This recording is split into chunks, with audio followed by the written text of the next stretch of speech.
Idea of the class is to have a model, a very traditional way of working that's been around for hundreds of years, having a model, a nude model up in front of the class, and everyone works on two paintings through the course of the week.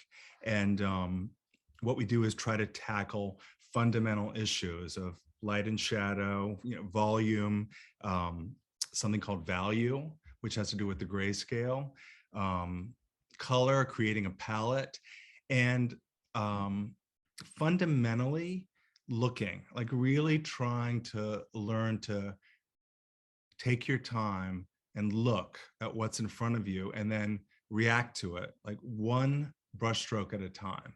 Painting a figure is such a complicated thing to tackle. It's an ambitious thing to tackle. And the more time you have, the better. And I personally just feel like 3 hours, in the morning for 5 days, you're barely scratching the surface of anything.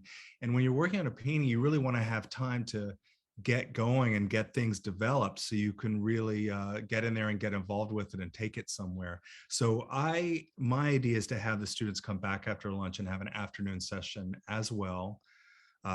Same pose, and I'm there, and we just try to continue to develop the paintings as far along as we can get them.